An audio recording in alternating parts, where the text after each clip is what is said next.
morning, church. So happy to see you guys here today. We're going to start by singing some songs. I'd love it if you would stand up and sing with us.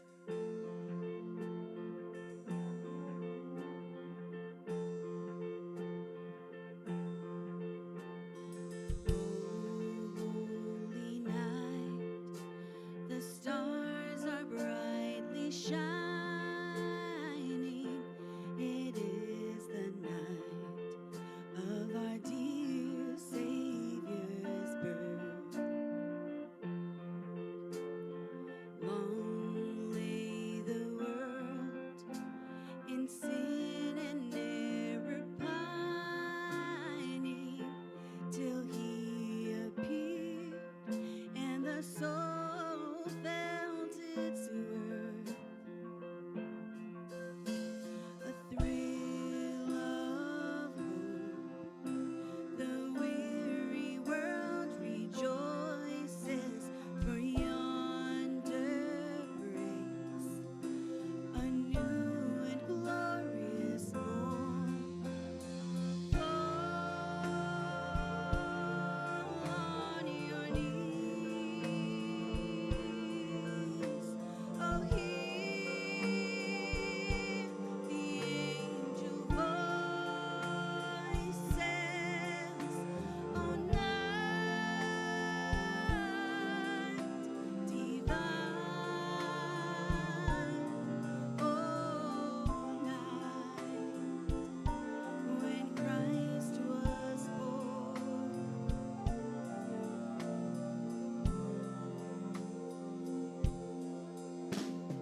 Truly taught us to love one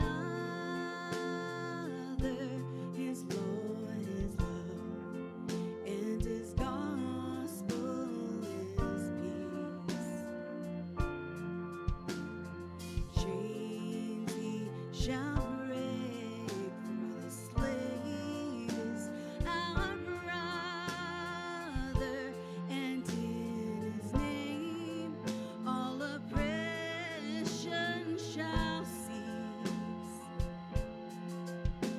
Sweet hymns of joy in grateful chorus raise we, let all within us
shines for all to see.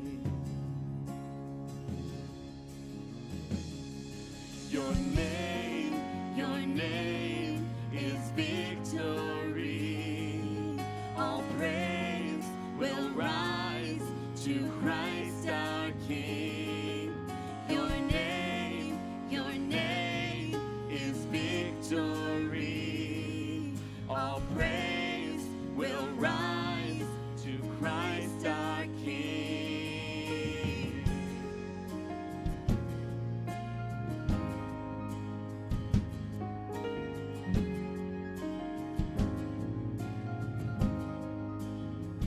The fear that held us now gives away to Him who is our peace. His final breath upon the cross is now alive in me. Your name is victory. All praise will rise to Christ our King. Your name is victory. All praise will rise to Christ our King.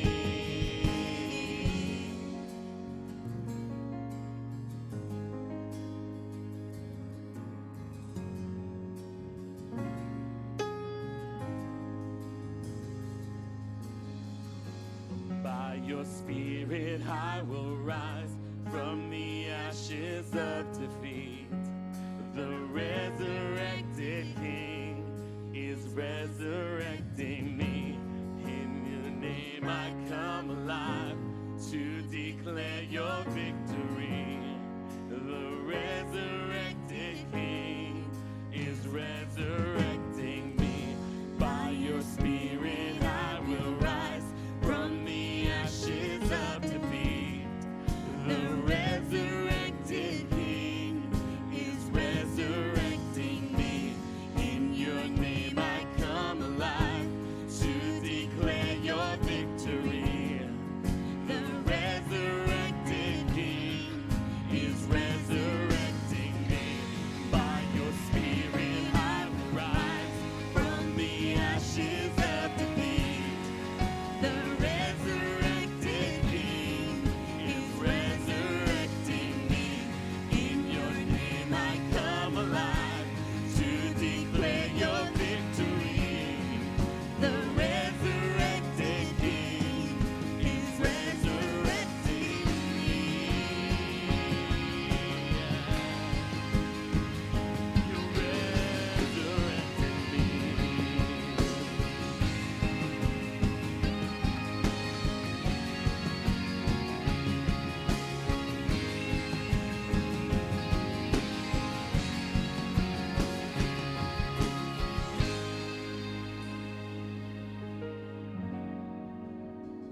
The tomb where soldiers watched in vain was borrowed for 3 days. His body there would not remain. Our God has robbed the grave.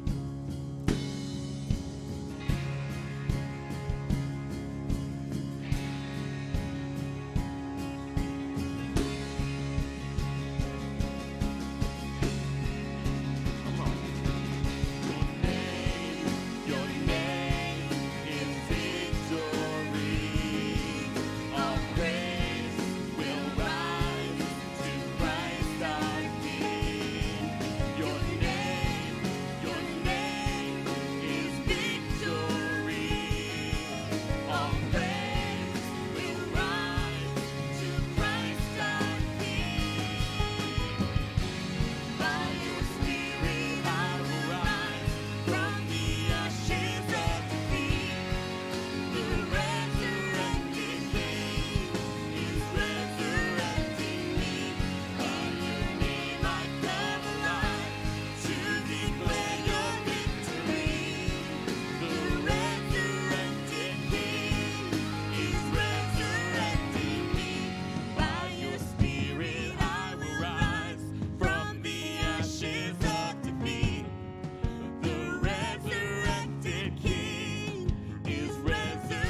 Shame is a prison, as cruel as the grave. Shame is a robber, and he's come to take my name. Oh, love is my redeemer, lifting me up from the ground. Love is the power where my freedom song is found. There ain't no grave gonna hold my body down.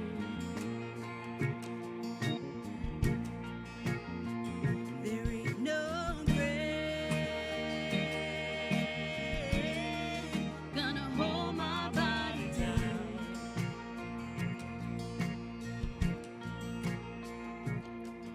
When I heard that trumpet sound, I'm gonna rise up out of the ground.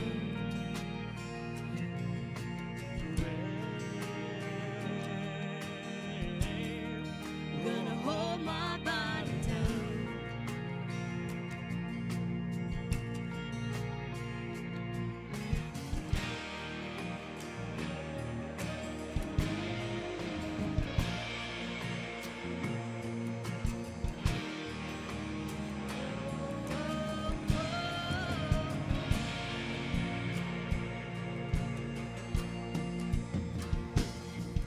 Oh, fear is alive with a smooth and velvet tongue. Oh, fear is a tyrant, he's always telling me to run.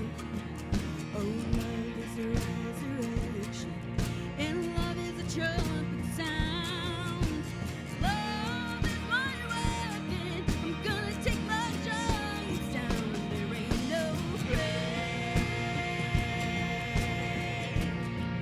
gonna hold my body down.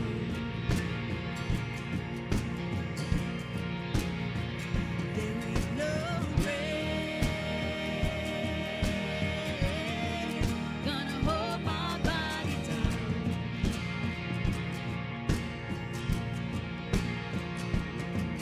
When I heard that trumpet sound, I'm gonna rise up out of the ground. There ain't no grave gonna hold my body down.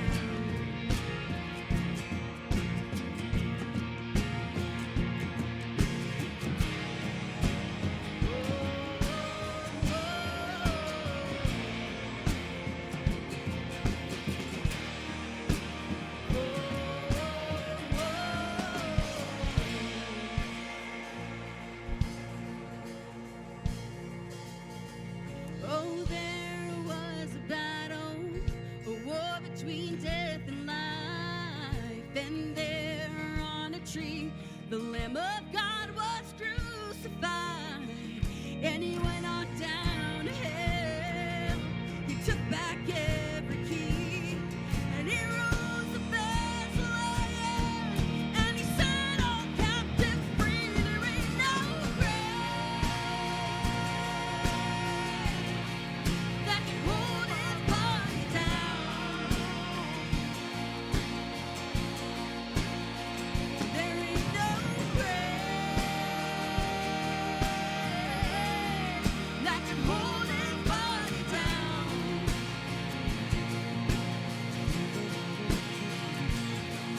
When I heard the trumpet sound, I'm gonna rise up out of the ground.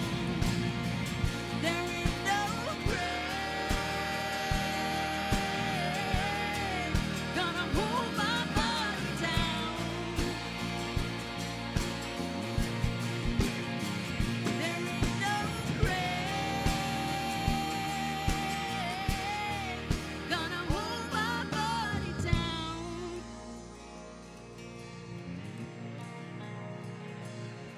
If you walked out of the grave, I'm walking too. If you walked out of the grave, I'm walking too. If you walked out of the grave, I'm walking too. If you walked out of the grave, I'm walking too. When you walked out of the grave, I'm walking too. If you walked out of the grave, I'm walking too. If you walked out of the grave, I'm walking too. If you walked out of the grave, I'm walking too. But you walked out of the grave, I'm walking too. If you walked out of the grave, I'm walking too. If you walked out of the grave, I'm walking too.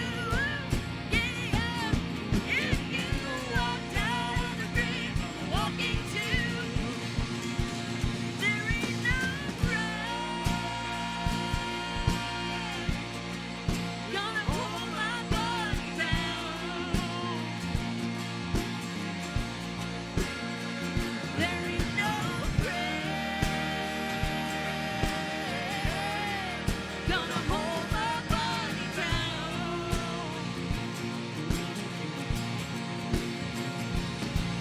When I hear the trumpet sound, I'm gonna rise up out of the ground.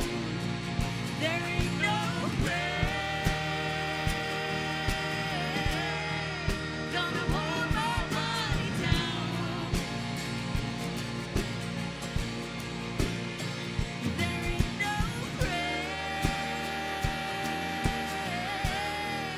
gonna hold my body down.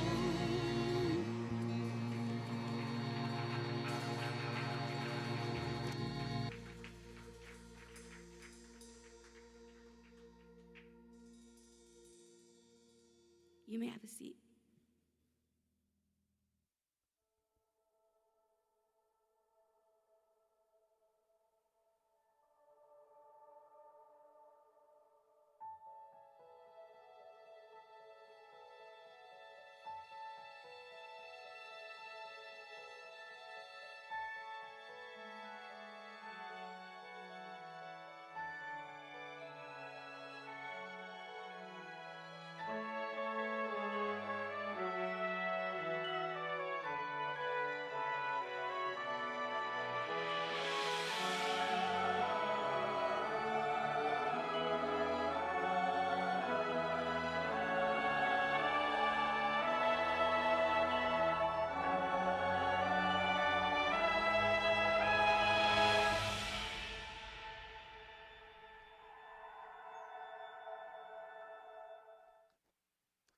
Good morning. Welcome to Encounter Church. My name is Chris Calls. I'm lead pastor here.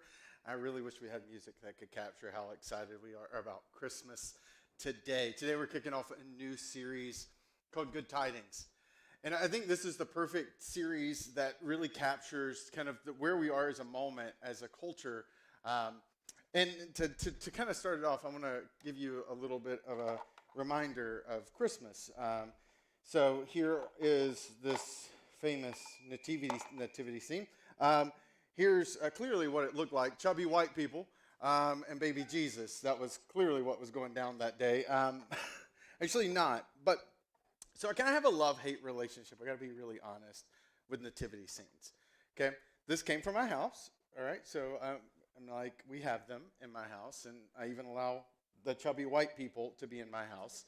My mother-in-law, who's probably listening right now, will tell you that one of the things that I used to do that annoyed her when I first started dating my wife and we would go over there for Christmas, and I would kind of see the nativity scene, and I was like, this is not accurate. And so I had this like side of me that when I would leave, I would always hide the wise men, and so that they weren't at the nativity scene, because it always bothers me that the wise men are at the nativity scene, because actually historically the wise men probably didn't come for another 2 years potentially. And so the actual Christmas night where it's like, oh, the shepherds and, Mary looks like she just didn't give birth to a baby and, and like there's wise men there and there's only 3 of them. It annoyed me. And so she began to not like me for a while because she would eventually realize it was me. She would call me, Chris, where are my wise men? I'm like, they're still traveling. They're not there yet. And I'm like, I'll come in a couple years and I'll return them to the nativity scene because then it'll be accurate.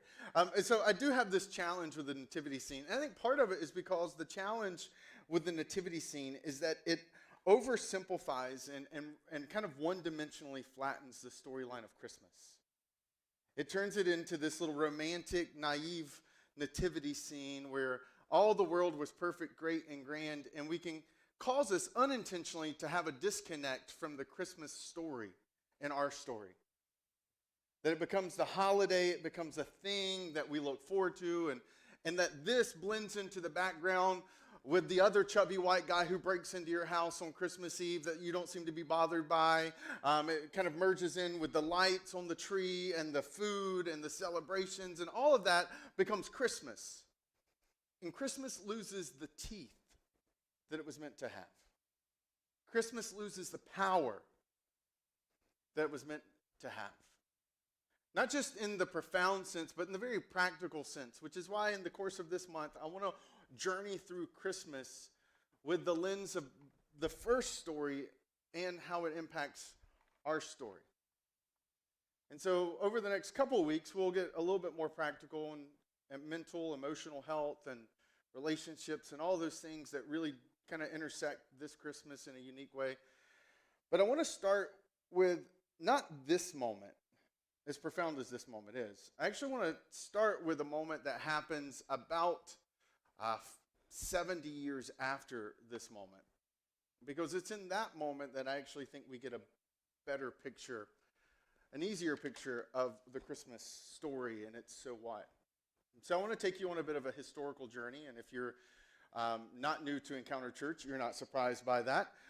If you are new to Encounter Church, then you're going to learn very quickly. I believe that the Bible is a book that is alive, that is meant to engage our heart, mind, body, and soul. It is not one that we check our brain at the door when we engage. It is not something that is disconnected from history. A book that profound with that much implication and that much explicit kind of call to change our lives should be rooted in reality. And so I don't do magical thinking. I don't kind of just assume we're going to believe this and we kind of swallow the Kool-Aid. This is a book that we're meant to wrestle with as it wrestles with us. And so that's why oftentimes you're going to see me walk through passages, because my goal is that this becomes four-dimensional, that you understand it in space and in time, and you see how that moment then intersects with our moment today. And so that's why I want to take you to 66 AD, that exciting year that none of us have ever thought about before. In 66 AD, there's a group of people on the outskirts of the Roman Empire, and they are fed up with the Roman Empire's occupation. They're determined that this is going to be the year that they finally overthrow their Roman oppressors, and in a kind of a stake of luck and tenacity, they manage to fight off a Roman army about the size of 20,000 people. It's a big deal. They feel emboldened. They feel like they've finally done it. And that this small little Jewish group of people think that they finally set into motion the revolution that's going to free them from the great Roman oppressors that they have. But what they've really done is nothing more than this. They're a tiny little prairie dog that has somehow managed to startle the great eagle for a second. But that eagle will circle back around, and it does 4 years later. Nero, who was the emperor then, who's bothered by the way that this rebellious group has responded and wanting to make a point, because if you're going to rule an empire, one of the things that you can't allow happen, you can't allow a group of people to rebel against you and leave it unpunished, because that's just going to foster other people rebelling. And your empire is predicated on your power being present and stopping rebels from rising up. And so what do? You bring the heat. And so Nero dispatches a man named Vespucian, who arrives into Jerusalem and begins a siege. Now, a siege, you have to understand, was rooted in kind of ancient warfare, which was that most great cities in that day had walls surrounded them. That was how you protected the city. You had phenomenally great walls. And that the only access point that you really had in those walls were the gates that you guarded night and day. So the Roman troops arrive at the wall of Jerusalem, and they begin to siege, which you cut off, you stop people from getting out, and by surrounding it, what happens is there is no Grubhub, there is no Instacart, food is not coming into the city. So there's a limited water supply, there's a limited food supply, and if you siege the city long enough, people begin to get hungry. So that was a great plan. Let's starve them to death. Now Vespasian was actually quite clever.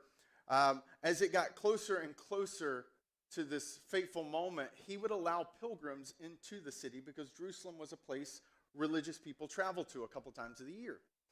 And so he would allow them to go into the city for religious festivals, but then he wouldn't allow them to come out because he recognized the more people I can shove into that city, the more hungry they're going to get. And so that's exactly what starts to happen. And then in a fate of luck, what appears to be, wow, the tide is turning, Nero passes away, and Vespasian is pulled back to Rome, and Vespasian is actually given the Roman emperorship. And he dispatches another general, his son, Titus, who shows up at the gates of Jerusalem, completely committed to ending this thing. And he gets it so incredibly dark inside of Jerusalem with the Roman army surrounding him, that there's a guy traveling with him. This is actually a picture of that moment. It's actual Instagram from him. That it gets so dark with the forces wrapping around it that people begin to starve. And Josephus, who's a historian traveling with Titus, writes a very detailed account of what he's seeing through this siege and through the fall of Jerusalem in 70 AD. He comments how food gets so scarce that people take to eating grass. Then they take to eating the leather on their shoes and their shields. And then he has a devastating account of a mom eating her child, because that's how dark it gets inside of that city.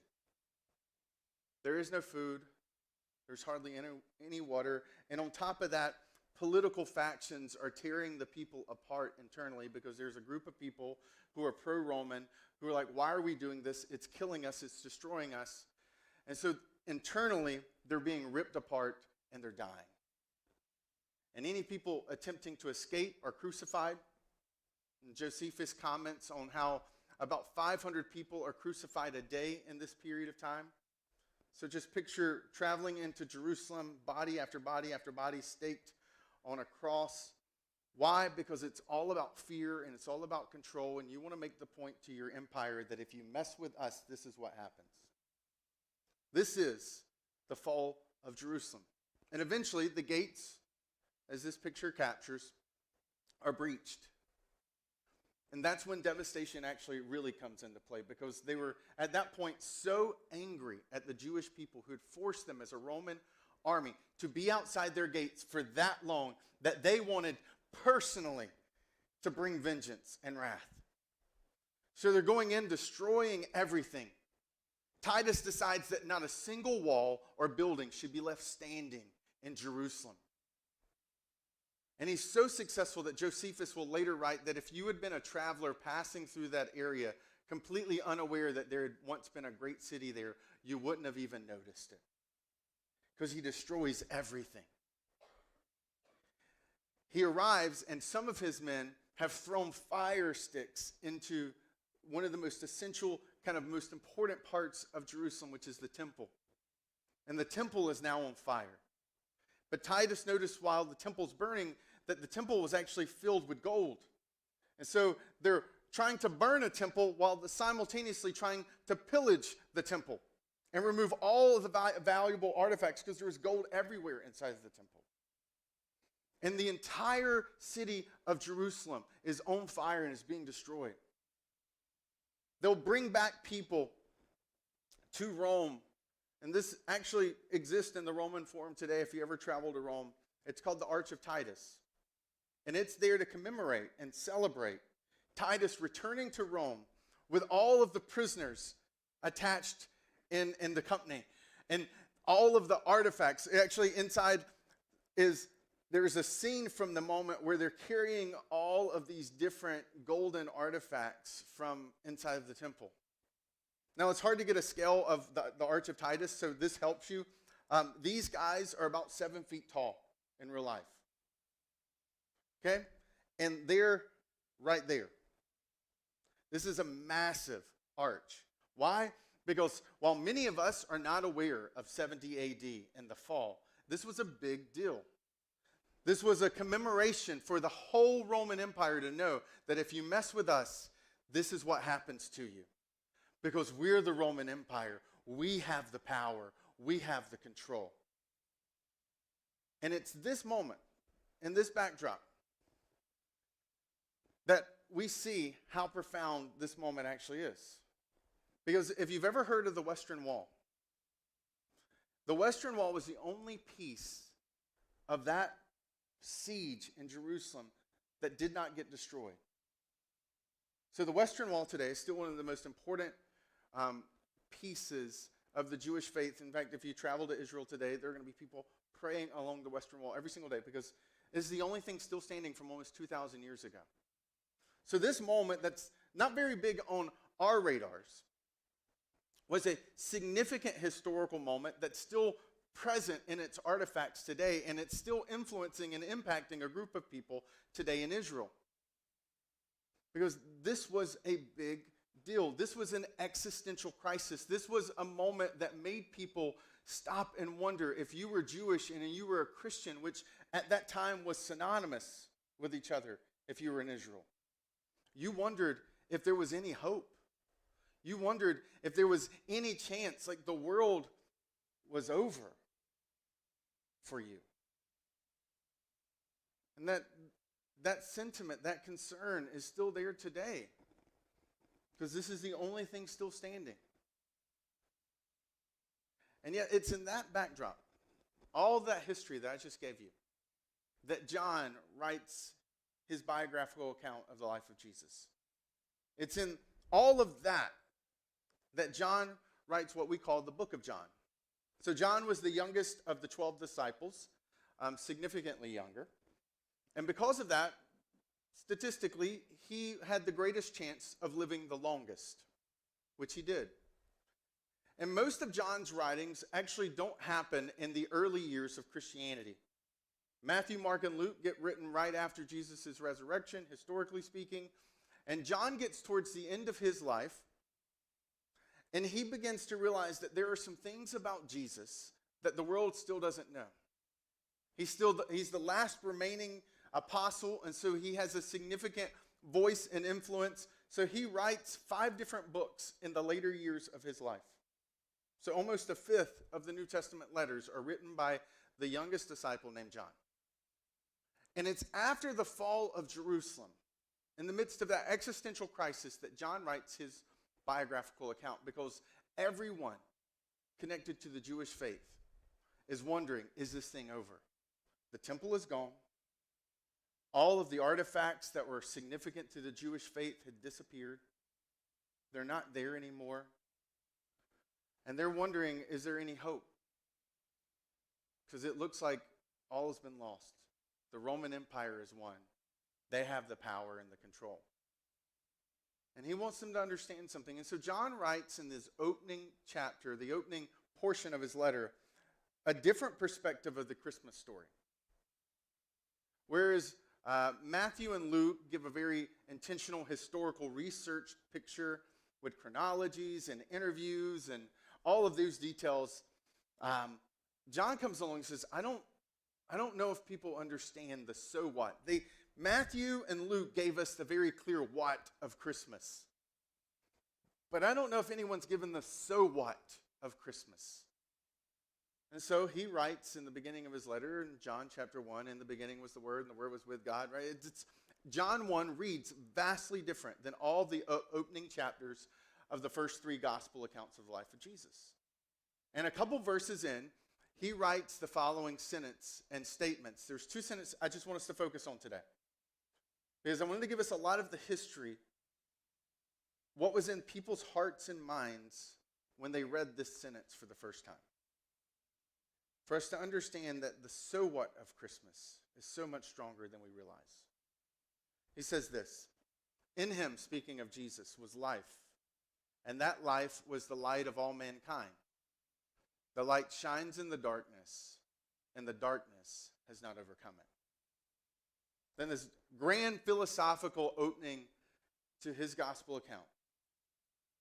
He brings to the very forefront this very philosophical, conceptual, profound insight of the so what of Christmas. You have to remember, Jerusalem has just fallen. The temple is no more. The place where Jesus did so many incredible miracles, you can't even go to him now.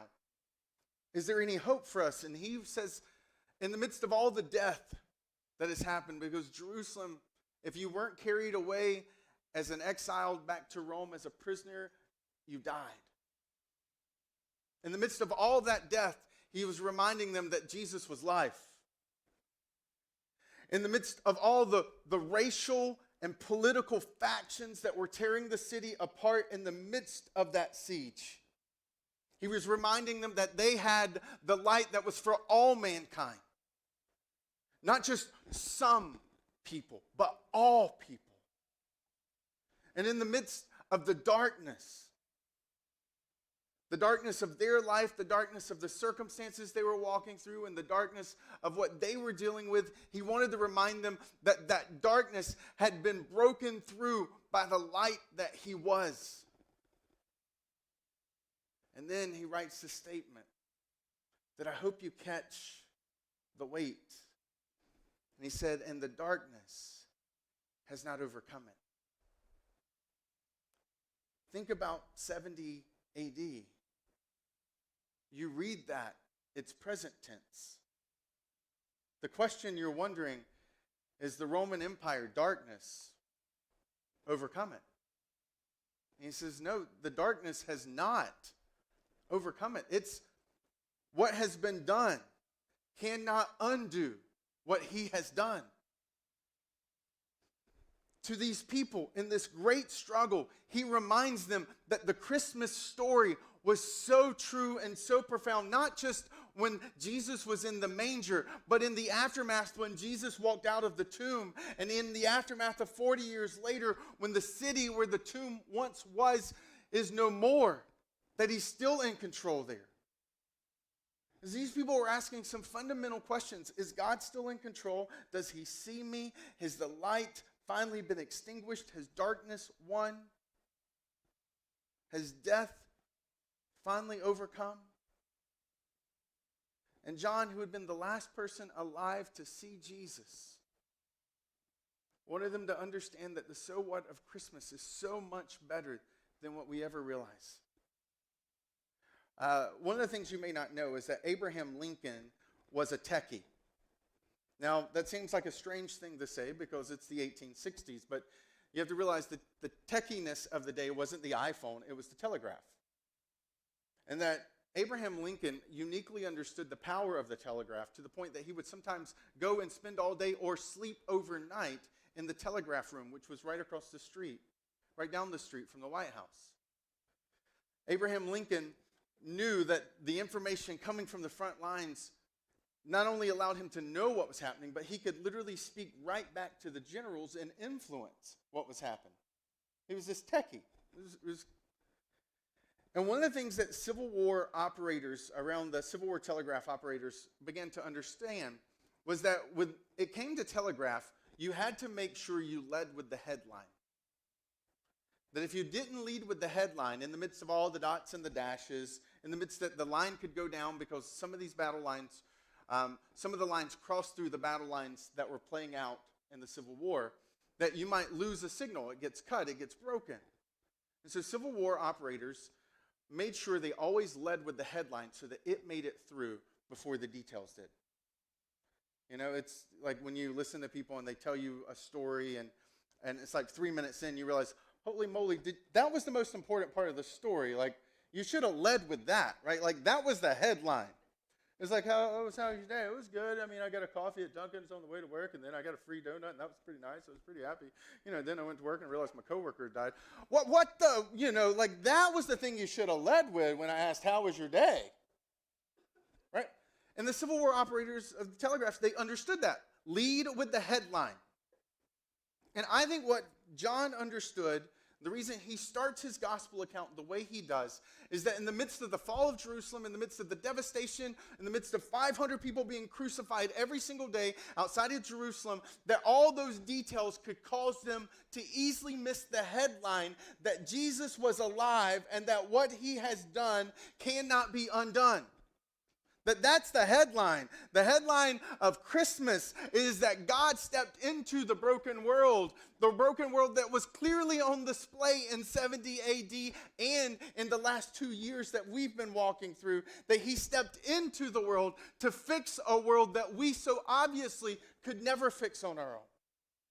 That the headline is that the tomb is empty, not that Jerusalem has fallen. The headline is that he is alive, even if there are so many that are dead. And that headline is embedded in the phrase Merry Christmas. And that when you and I walk this season, this month, and we say Merry Christmas to each other, there is so much more there than we realize. And that it's easy, very tempting in our own lives to bury the headline of Christmas in the midst of all the details of what's happening, in the midst of some of the maybe financial uncertainty or health uncertainty or the fact that we keep learning Greek letters that we never intended on learning, right? And the question marks of what's that going to do to our lives. I mean, all of those details, we can unintentionally bury the headline that Jesus Christ is alive, that the grave is empty, that the power that he demonstrated that day is still the power that's present in us today for those who follow Jesus.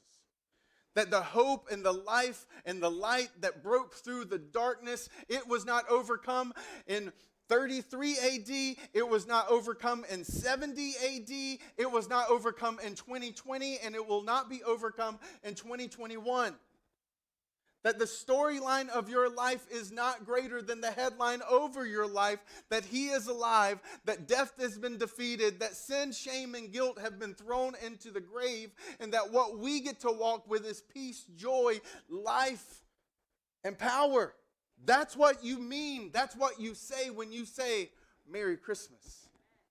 That loneliness does not determine the headline of my life because I have a God who is present with me in my most lonely moments. That when I am defined by my sickness, that takes away from the headline that I've actually got a storyline of my life that no thing can rob what he has done for me. Right? There's a hope in the phrase Merry Christmas. Bigger than Omicron, bigger than any other Greek letter that might come, bigger than any political, racial tension that we're navigating as a nation, greater than any election that could come, any story that could break on CNN, Fox News, MSNBC, or wherever you get your news from, that the greatest news that has ever been told was that good news that death had been defeated and that the grave had been robbed. That is Merry Christmas. That is Merry Christmas to you and to me. You have something that has teeth.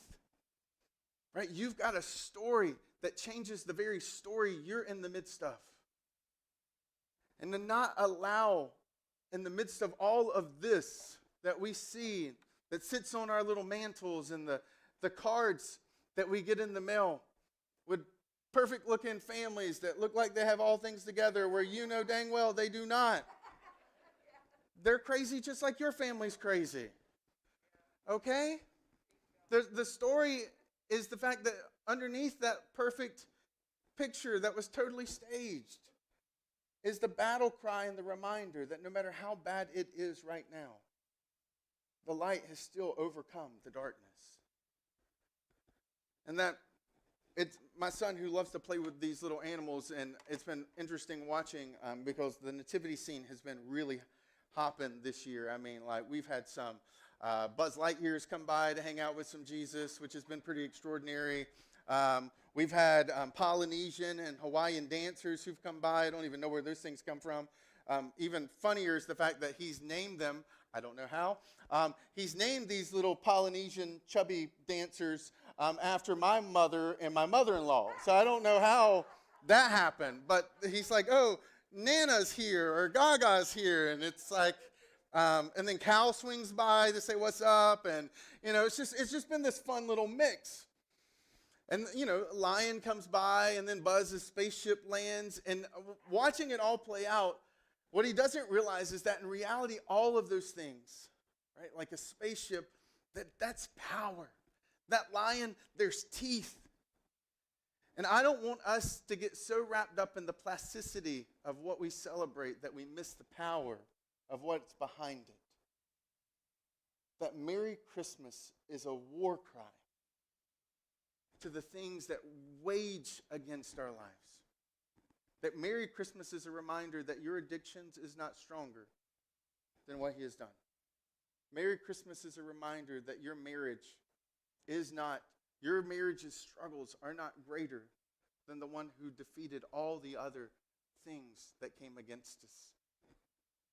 And I just, before we get into the next couple weeks where we get really practicals, next week we're going to jump into mental and emotional health because that's an issue that Christmas speaks to, and that's something that in the last 2 years we've been all navigating through. Before we get into any of that practicality, I just wanted to change how we think about the word Merry Christmas and to change how we speak about the phrase Merry Christmas, because that day has the power to influence every day. And here's the one sentence I just want to give you today as we wrap up.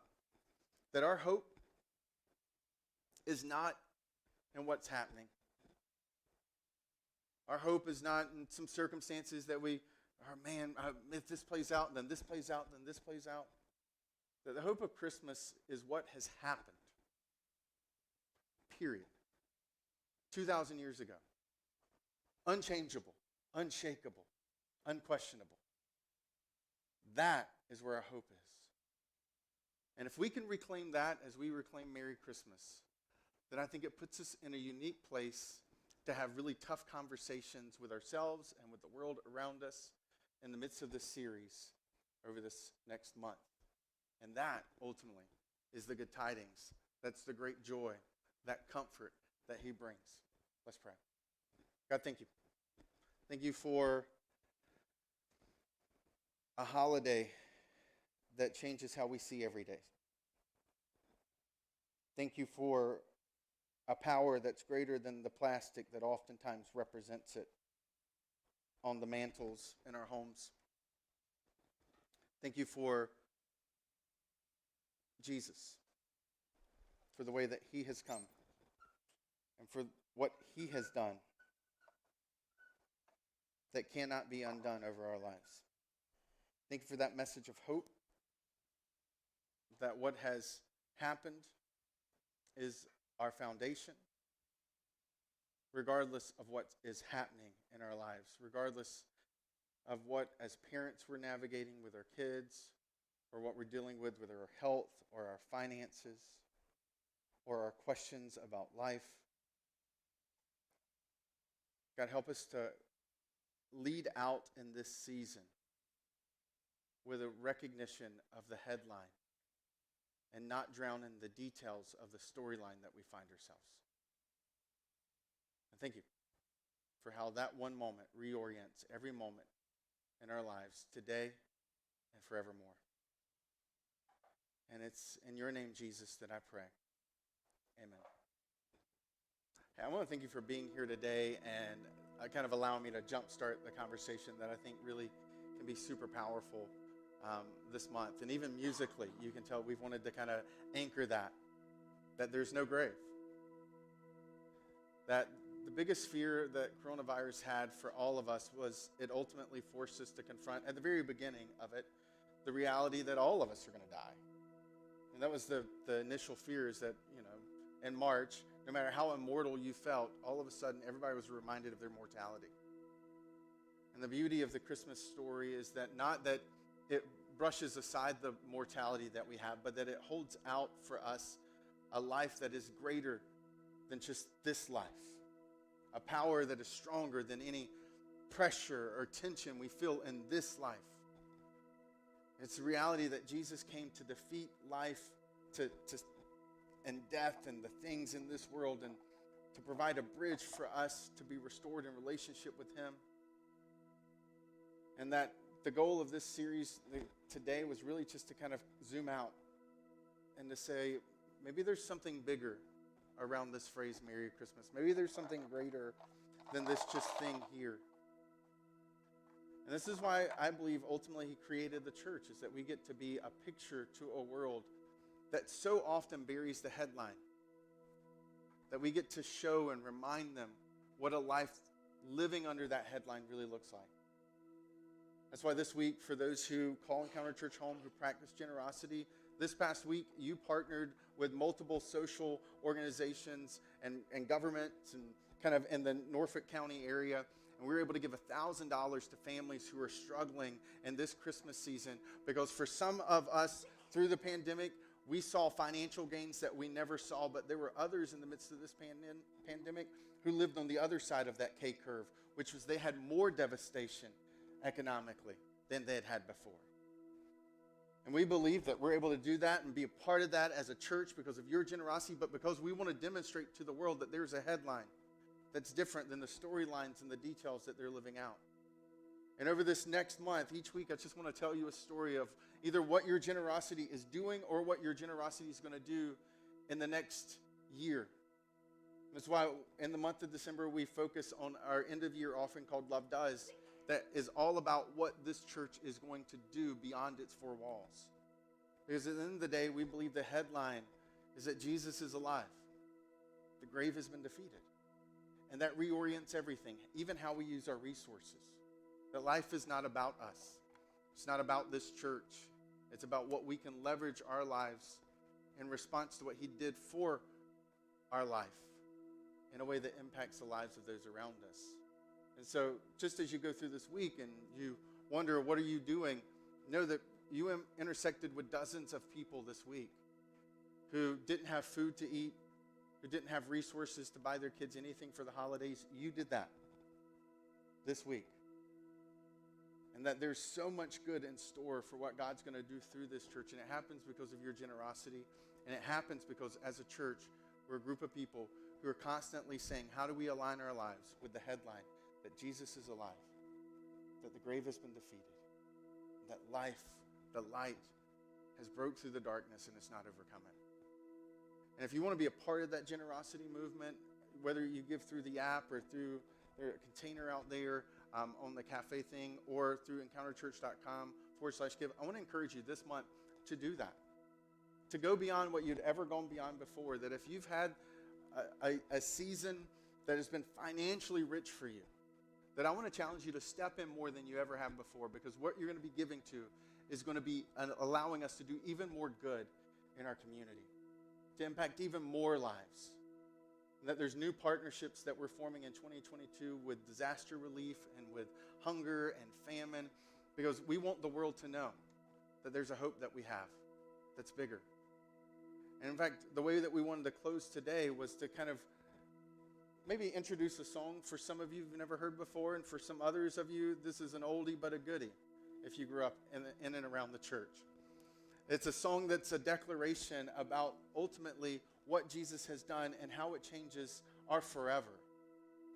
And that for those who have trusted, responded to his grace and his mercy, that there is no fear in this life or the afterlife. There's peace. There's destination. There's purpose. And that the beauty of this song, it was actually a song that 21 years ago, it's crazy, that this was a song I remember hearing for the first time, and I wasn't a Christian. And it shook me. It made me question and imagine maybe there's more to life than I've ever realized. And so for me, I say it's an oldie but a goodie because it's one of the first Christian songs I ever remember hearing, because I don't know, maybe most of you do, but I didn't like Christian music when I came to the church for the first time. I thought it was weird and it's strange. And I remember listening to this song for the first time and being like, this is so bizarre. And then after becoming a Christian and responding to what Jesus did for me, this song began to grab hold of me. So, really excited that our team is going to introduce that to you today. It's a song called I Can Only Imagine. And it's a song that points us to heaven, points us to the greatest victory that he's ever done.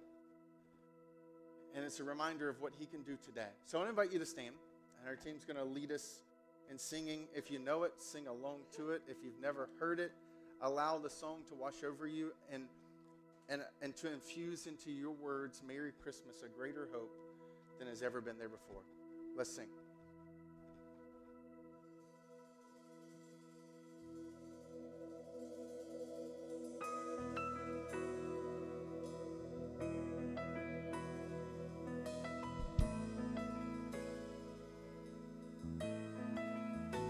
I can only imagine what it'll be like when I walk by your side. I can only imagine what my eyes will see when your face is before me. I can only imagine, yeah.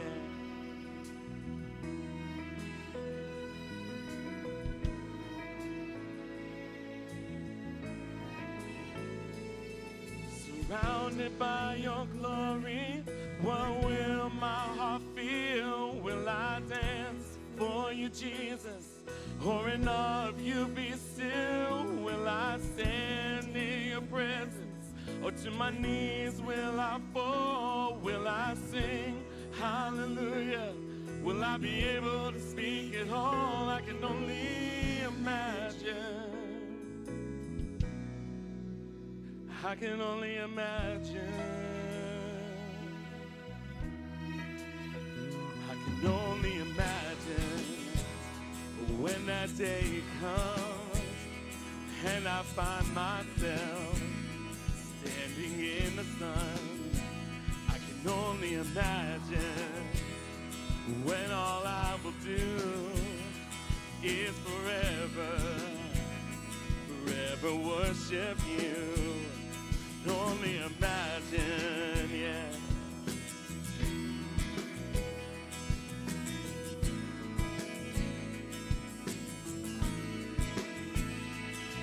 Surrounded by your glory, what will my heart feel? Will I dance for you, Jesus? Or in awe of you be still? Will I stand in your presence? Or to my knees will I fall? Will I sing hallelujah? Will I be able to speak it all? I can only imagine, yeah. I can only imagine.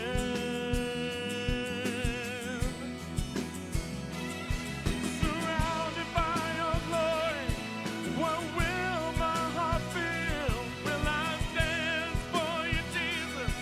Or in awe of you be still? Will I stand in your presence? Or to my knees will I fall?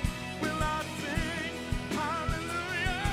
Will I be able to speak it all? I can only imagine. Yeah, I can only imagine. Said I can only imagine. Yeah, I can only imagine. Said I can only imagine. Yeah, I can only imagine.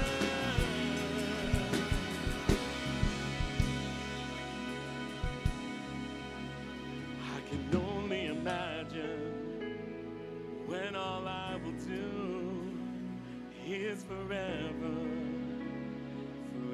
worship you.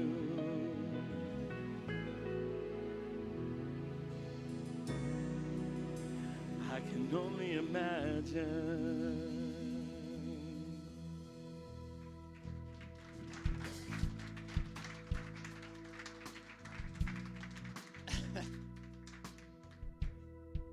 Sorry, not can I only imagine, but I can't wait.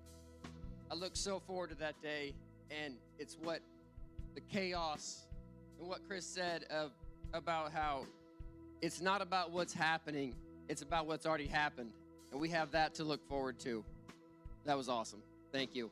So thank you so much for coming today. I wanted to share that we want to change the way that we communicate with you through email.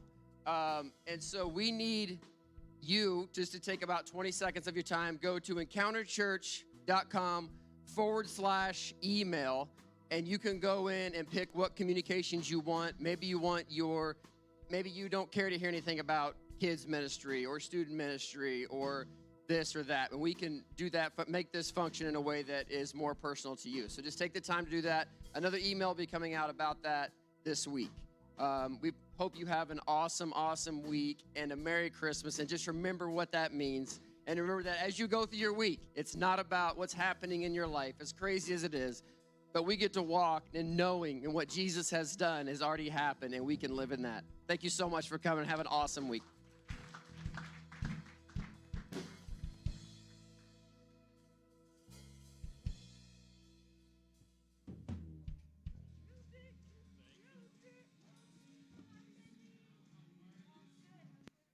She's good. A karate tournament today. So,